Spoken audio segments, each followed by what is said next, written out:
време един българин на име Страхил. Страхил бил олицетворение на типичния българин. Умен, снажен, работлив. Érase una vez un búlgaro que se llamaba Strahil. Strahil era la representación del búlgaro típico, inteligente, corpulento, laborioso. Но един ден му писнало от сините на тока, провалите на националния отбор и Джорджано. Затова решил да емигрира в Испания. Pero Strahil estaba harto de los precios de electricidad, los fracasos del equipo nacional y del Giorgiano. Por eso decidió emigrar a España.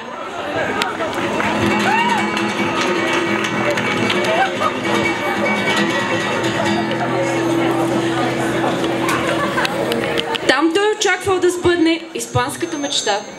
Ahí él esperaba cumplir el sueño español. Живите вие! Ще преуспея в Испания! Оле! ¡Olé!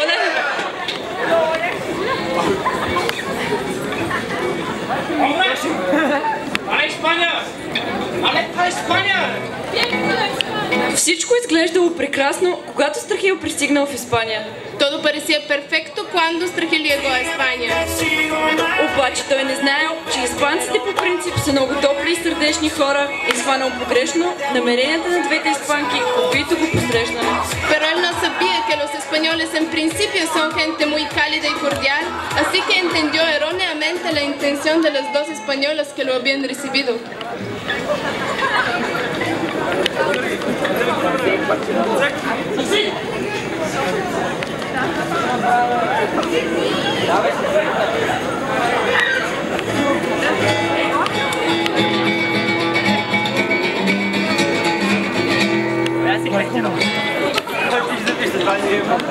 В опит да си намери работа, Страхил по грешка влязъл в музея Прадо, мислейки си, че е бюрото по труда. Con la intención de encontrar trabajo, Strahil entró por error en el Museo del Prado, pensando que era la oficina de empleo. Там той интерпретирал по свой начин временната експозиция на Фрида Кало. Ahí, él interpretó a su propia manera la exposición temporal de Frida Kahlo.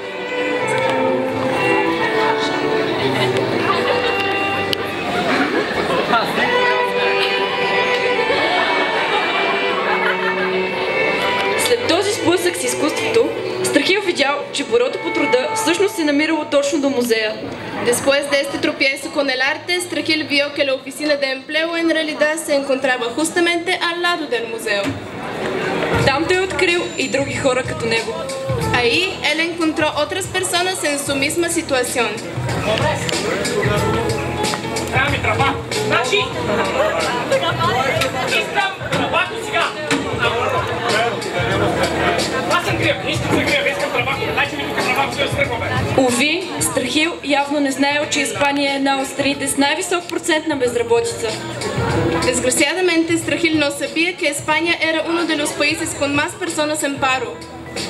Испанците от бюрото по труда на име Хави и Диего започнали да предлагат на Страхил не работа, а традиционните за тях сангрия, текила и начос. Los españoles de la oficina de empleo, que se llamaban Javi y Diego, empezaron a ofrecer a Strahil en vez de trabajo sangría, tequila y nachos, que eran tradicionales para ellos.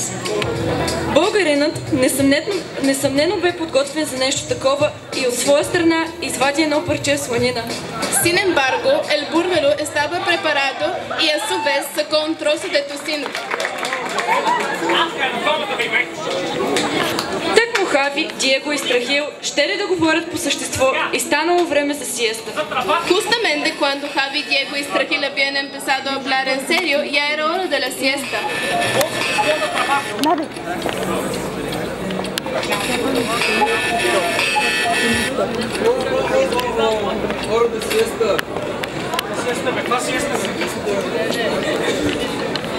Съвсем скоро Страхил забравил за какво отишъл в Испания и се отдал на сангрията и на сиестата.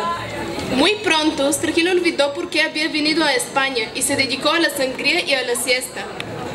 Страхил решил да обиколи цялата страна, наслаждавайки се на своята свобода и изживявайки испанската мечта.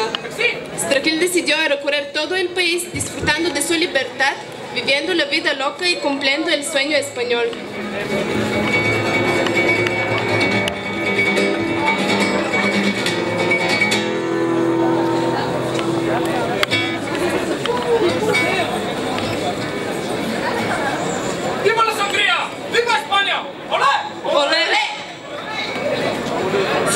лош късмет обаче, Страхил решил публично да сподели своята любов към Испания точно в страната на баските.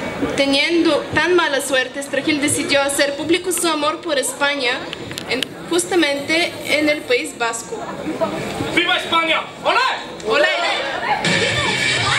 Както знаете, в страната на баските хората са малко по-различно настроени към кореняк испанците.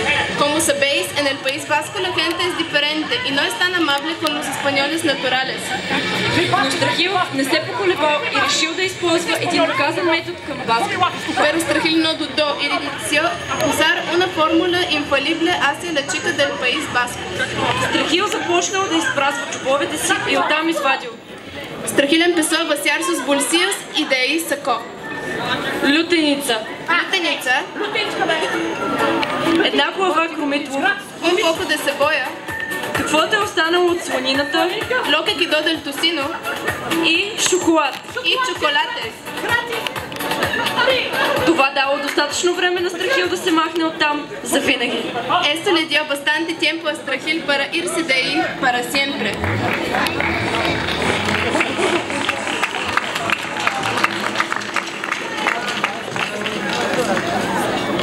Испания явно не отговорила на първоначалните очаквания на Страхил и той се почувствал самотен, без да знае къде принадлежи наистина.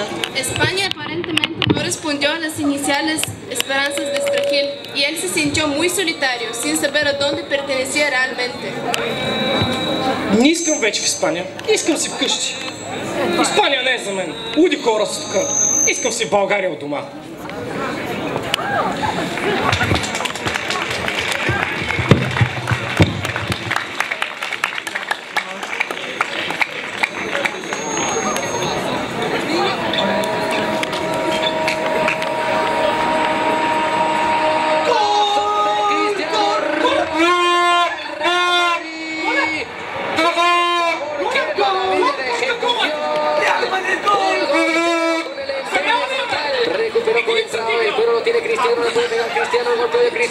Каквито и различия да има между българи и испанци, страстта към футбол винаги ще е нещо, което да ни обединява. Sean lo que sean las diferencias entre los búlgaros y los españoles, la pasión por el fútbol siempre será lo que nos une. Страхил най-накрая си намери сродна душа в Испания. Strahil por fin encontró su alma gemela en España. Докато не се разбра кой ще е следващия съперник на Лудогорец в Шампионска лига. Hasta que no se supo quién será el equipo que se enfrentaría con Ludogorets. Швейцария, където на живо ще просветим разпределението на всички отбори в групите на Шампионска лига. Тук е нашата гордост, радост, мечта.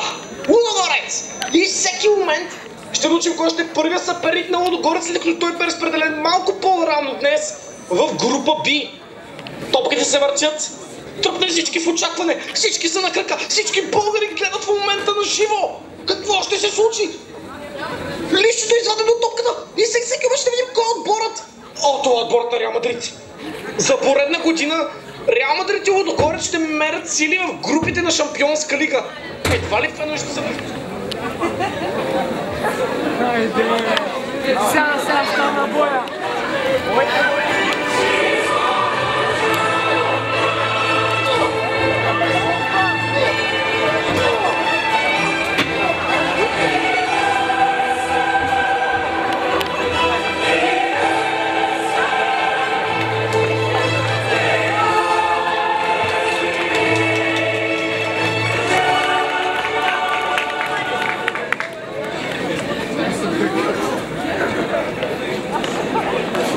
Пребит, унижен и самотен, Страхил бил на ръба да се откаже от мечтата си.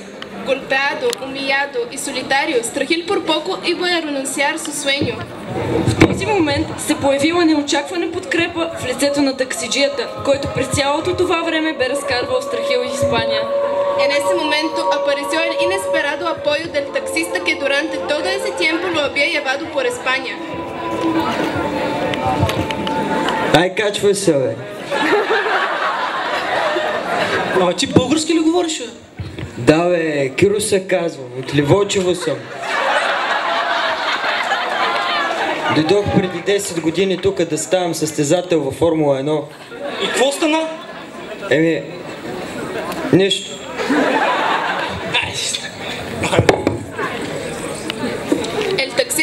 siendo un búlgaro que se llamaba Kiro Delibochevo. Hacía 10 años que él había llegado a España para ser un competidor de Fórmula 1. На път за летището, Киро и Страхил се заприказвали за родината. Viajando hacia el aeropuerto, Kiro y Strahil empezaron a hablar de la patria. Всичко вървяло супер, докато Киро не повдигнал една белезена открайна тема за Страхил. Todo iba perfecto hasta que Kiro no planteó una pregunta muy dolorosa para Strahil. Киро искаше да разбере къде са парите, за които толкова време беше возил Страхил.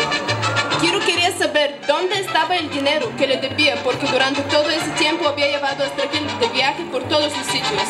В момента, в който Страхил чу, че трябва да плаща, скочи от таксито и започна да бяга. En el momento que supo lo que debía pagar, él abrió la puerta y saltó del taxi en marcha. Киро се ядосал и започнал да го ругае, затова Страхил се върнал на единственото място, където хората бяха мири с него – бюрото по труда.